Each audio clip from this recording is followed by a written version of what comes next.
What's good, world? Back for another brand new episode. A day late. Apologize. Life happens. I've said it before. Life happens, so we got to make it happen as best we can when we can. As you see, more than likely I'm going to be rocking solo. The fellas might be running a little late, but if not, hope you'll have no problem chilling with the brother for the evening. Without further ado, this is the Blerdification Station, so let's go.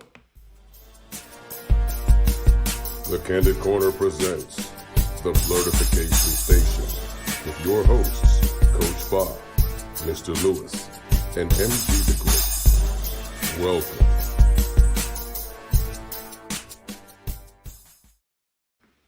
Peace show. Hope you had a good week.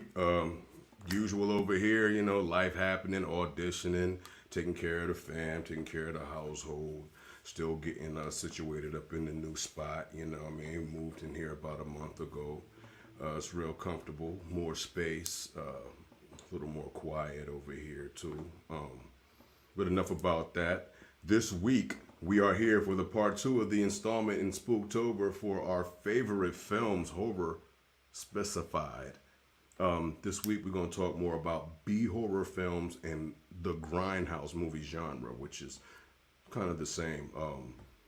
To put it simple, low budget horror films, which, I know if you really do the research and you know the horror film history, they were all low budget at one point, and there's still many B movie horror cult classics that are dropping to this day, and they actually have way better production quality today, you know what I mean? So,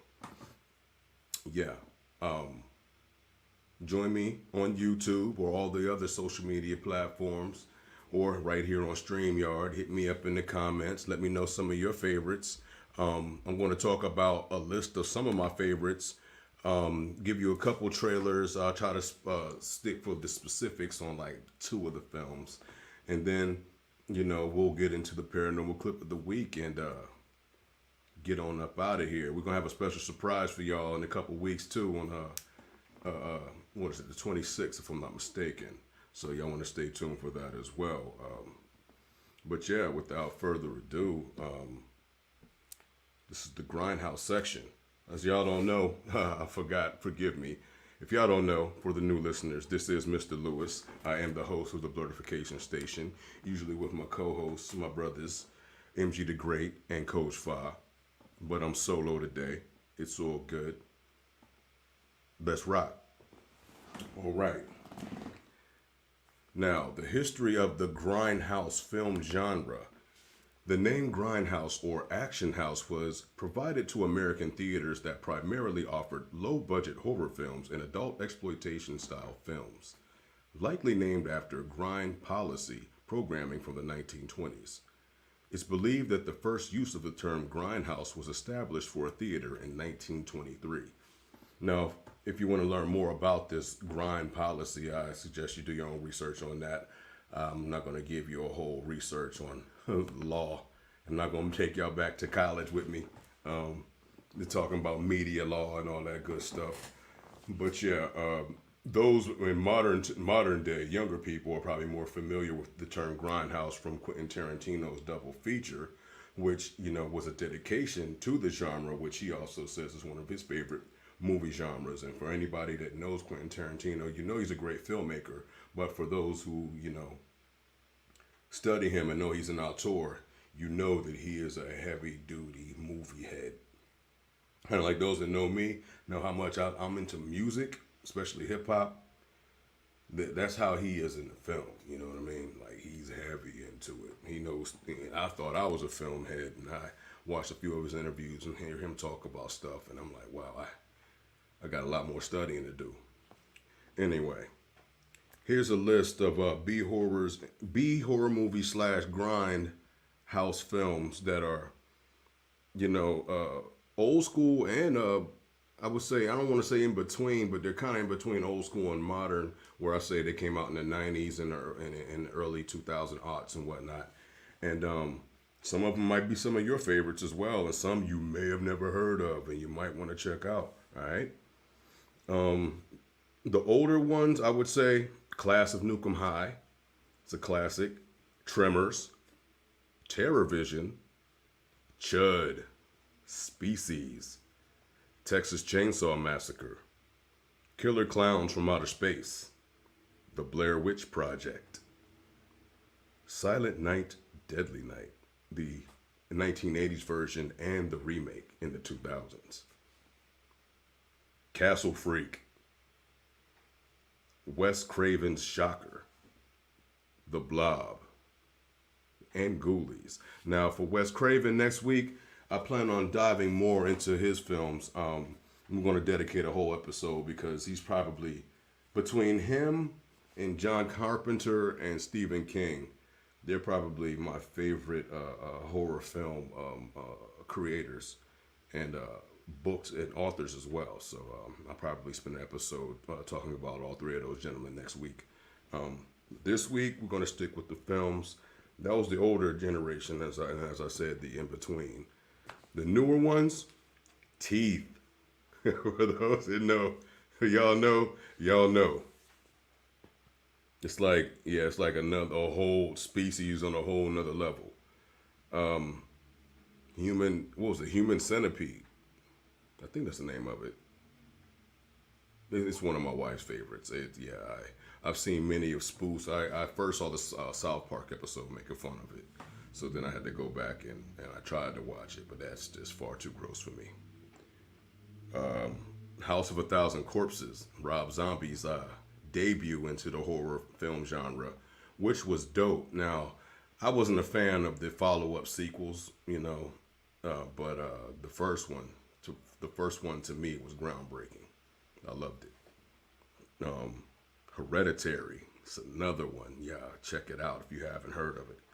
Hostel, 1 and 2, worth the watch, and it probably kind of make you leery about traveling to small towns in foreign countries. You know what I'm saying? And as I mentioned, Quentin Tarantino's Grindhouse, which was followed up by Machete, which was starring the great Danny Trejo, The Boy, and Piranha. And these are only some that came to mind. I mean, I could go on reading them on and on and on and on. Hell, just this month alone, my wife and I have watched at least 5 to 10 horror films, and we're going to get started on these series coming soon. I just watched, what was it called? Werewolf by Night, if I'm not mistaken. Newest MCU installment. What was it called? The Wild Thing, or Man Wild, or something. The creature, basically, he looks like a mix between Swamp Thing and Cthulhu. He is a known Marvel creature. If you know the lore, history behind him briefly, he was supposed to be the first Captain, or he was supposed to be Captain America, not the first. He was supposed to be, an experiment went wrong, and it left him looking like that. Yeah, that's another story, and it has nothing to do with the mini film, but it's very good, very entertaining, classic. If you want to sit down and have a nice little horror night with the kids that they can enjoy too, check it out. Also, Rob Zombie dropped The Munsters on Netflix. Once again, if you are a fan of the Munsters, and y'all know how the Munsters was. It was an old comedy from the 60s. It was a little cheesy, a little goofy, but it was funny, lighthearted, and had your classic monsters on there. And I think he did a great job with it. Shouts to him and his wife. Like I said, I think he makes great films. And but as I said, I'm going to focus on two of my favorites that I grew up as a kid watching. They both came out in 1986. One was Terror Vision, and the other one was Class of Nukem High. And after a brief break, I'm going to get into show you the trailers and talk about the cast and crew and a brief history. All right? Stay tuned, y'all.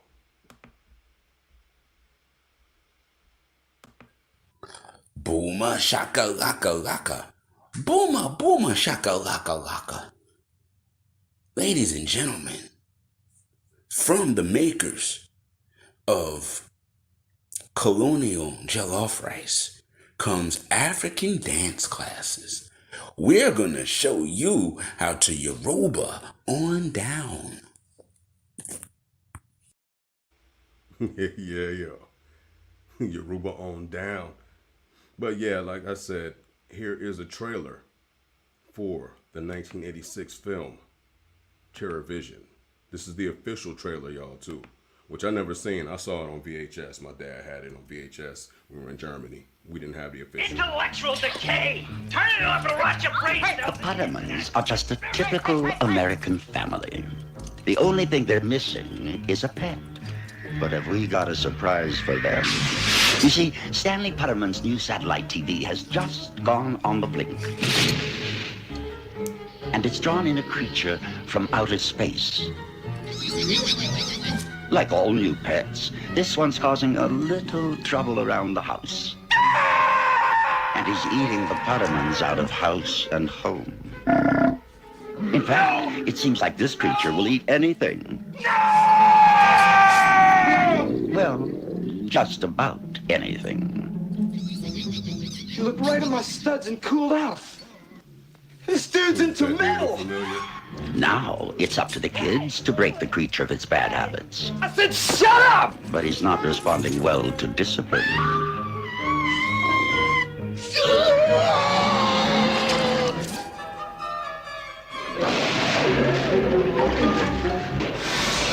Earth children, please. I mean you no harm.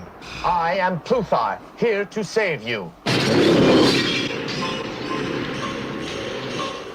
The Pottermans finally got themselves a pet, but they never even had a chance to give it a name. Terror Vision from Empire Pictures.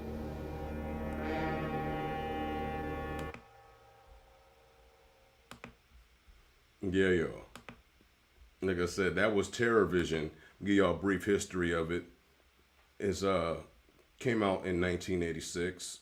As you've seen, it's about an alien. It's basically about a runaway or a lost pet, basically, that they find.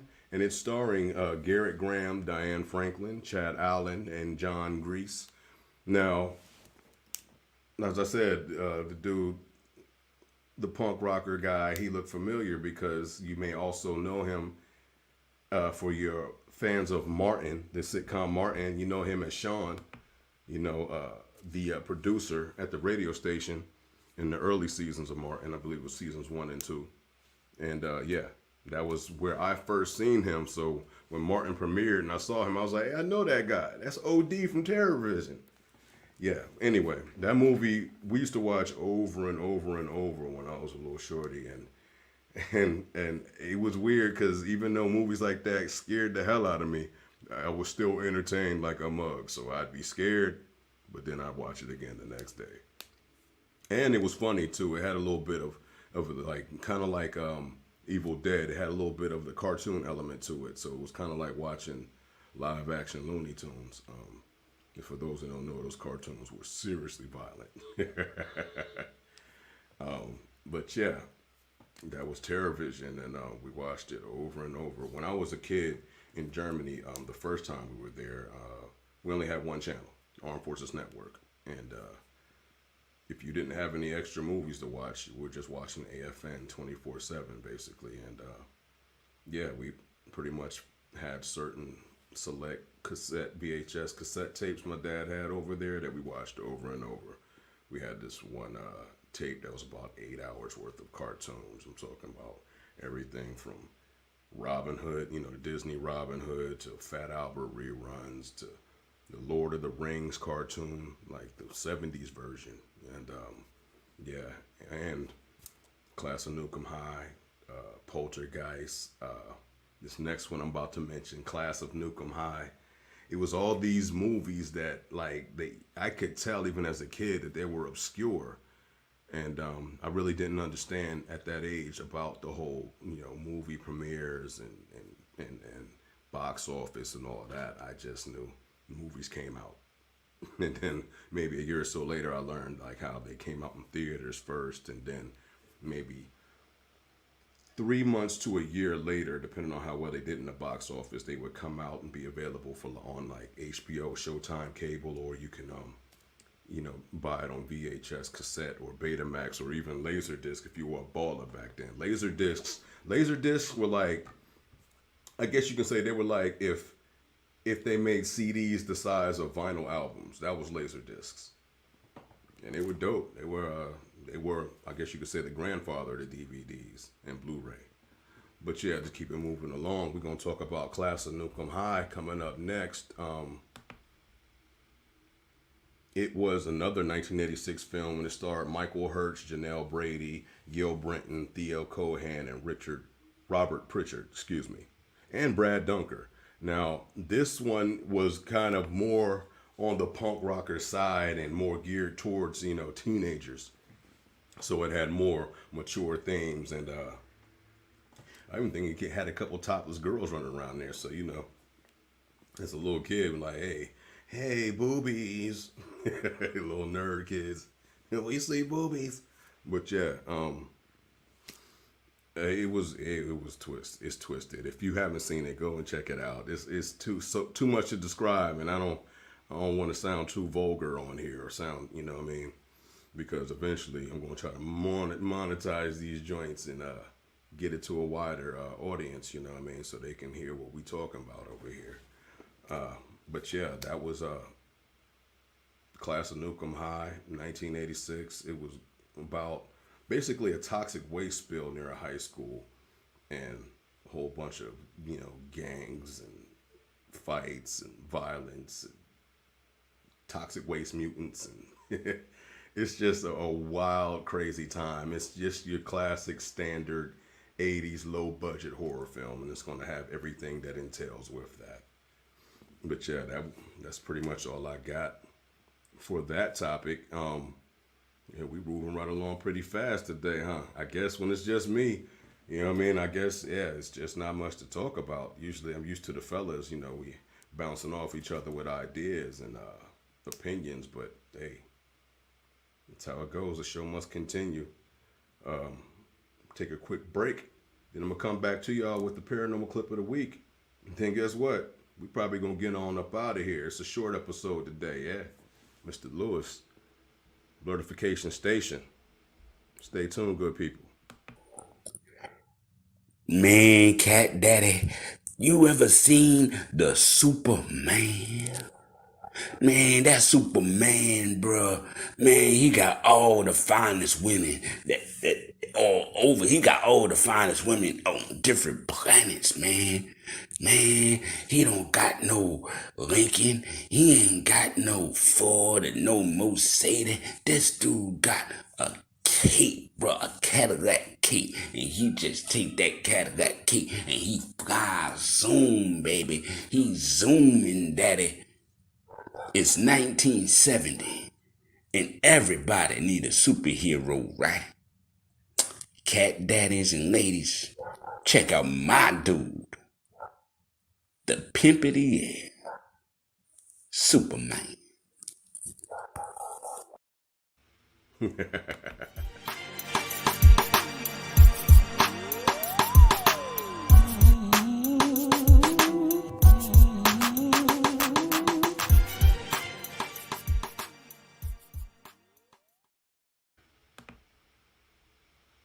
We have some things we'd love to show you. Yeah, please, I'm dying. You're gonna see something walk from the right to the left. In front of those doors. Behind.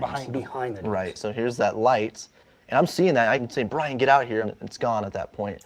And then something pretty interesting happens. So you're gonna wanna watch right here. What? Keep watching. Hold on. What the heck?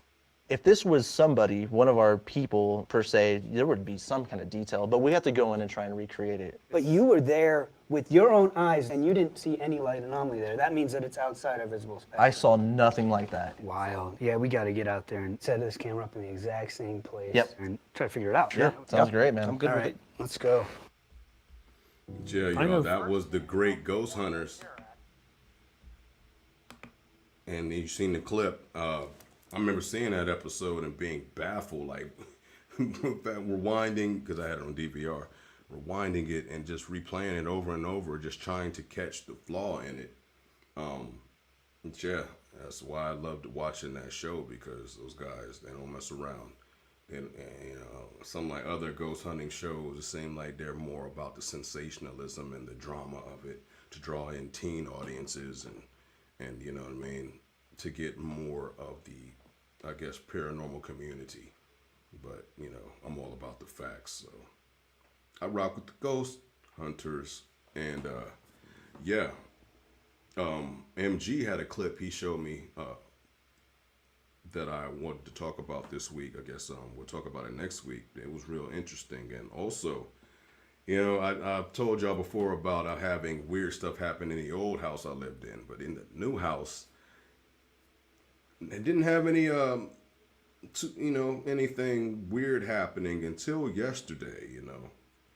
Upstairs, chilling with my wife. We're in the bedroom, lounging, watching horror flicks and whatnot. And we hear the front door close downstairs, so I'm assuming my son is coming home from work. And he had a package that came in, so I knew he was going to need help carrying it up, so I went to go meet him downstairs. No one was there. Didn't think anything of it. It was like, might have been the neighbors, maybe, because, it's a row home, so maybe I heard them closing the door.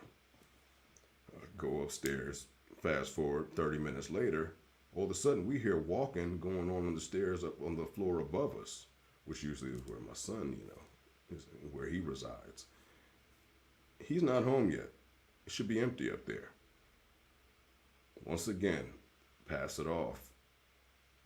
But then my wife tells me, well, she heard something like that the other day. So it has me like, And then this evening, once again, before he comes home, it sounds like somebody dropped something upstairs. You know what I mean? Like somebody was moving something and it fell. And I opened the door, I went up there, and it's quiet and it's empty because no one is up there. It's weird.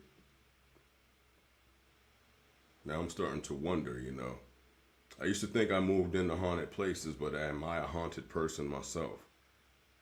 And I say that because, I've had experiences in the past where, people believe that I may have opened myself up to these things.